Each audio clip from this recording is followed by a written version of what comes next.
এটা scooty Maestro. এ গাড়ির problem হচ্ছে, দুদিন ছিল স্টার্ট হচ্ছে না।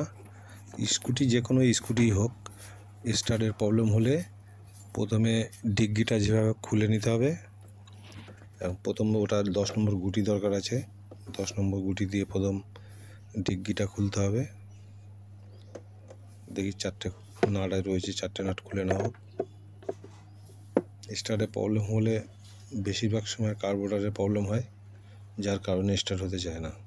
স্টার্টের জন্য প্রথমে যেভাবে হোক কার্বোরেটরটাকে ওপেন করতে হবে। করার জন্য প্রথমে ডিগ্গিটা খুলে ওতে স্ক্রু থাকতে পারে বা নাট বোল্ট থাকতে পারে, 10 নম্বর থাকতে পারে, 13 নম্বর থাকতে পারে, যাই থাক ডিগ্গিটা খুলতে হবে যেভাবে হোক। আর না তো আর একটাও কাজ করা যায়, নিচ থেকে যদি কার্বোরেটরের হোস পাইপটা খুলে দেওয়া যায় তাতেও হবে। এবার ডিগ্গিটা খুলে নেওয়া হলো। দুখানা জ্যাক আছে, জ্যাক দুটো খুলে দেবে। একটা জ্যাক রয়েছে তোমার চার্জারের, আর একটা জ্যাক হলো সিটের নিচে যে লাইট থাকে সেই লাইট জ্বলার। এবার ডিগ্গিটা খুলে এবার কার্বোরেটরের হোস পাইপটা খুলতে হবে।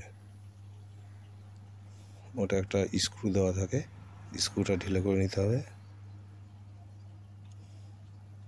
ঢিলে করে আস্তে আস্তে চাপ মারলে হোস পাইপটা বেরিয়ে যাবে। এটা যে কোনো স্কুটির স্টার্টিং প্রবলেম হলে এই কাজটা করলে সলভ হবেই 100%। এতে কোনো মিস নেই। খুলে নিয়ে এবার গাড়িটাকে স্টার্ট করতে হবে। সেলফ থাকলে সেলফ, কিক থাকলে কিক, যেটা হোক মারলেই স্টার্ট হয়ে যাবে। এখন স্টার্ট হয়ে গেছে। স্টার্ট হয়ে গেলে আবার একটু পিক আপ টিক আপ দিয়ে নিতে হবে।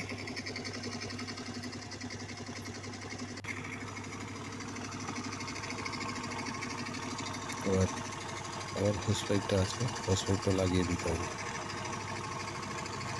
যাতে ওটা খোলা থাকলে চাকায় ধুলোবালিগুলো উঠে কার্বোরেটরের মধ্যে ঢুকতে পারে, ঢুকলে ইঞ্জিনের অসুবিধা হবে। যার কারণে হোস পাইপটা অবশ্যই লাগানো দরকার আছে। হোস পাইপটা লাগিয়ে নিন ভালো করে, লাগিয়ে সাইডগুলো বসিয়ে দেবেন ভালো করে, কারণ অনেক সময় অসুবিধা অতিরিক্ত ইয়ার চলে আসবে, ফিল্টার হবে না। ওই স্ক্রুটাকে টাইট করতে হবে। একবার স্টার্ট করে দেখা যাক, দেখুন অন আছে।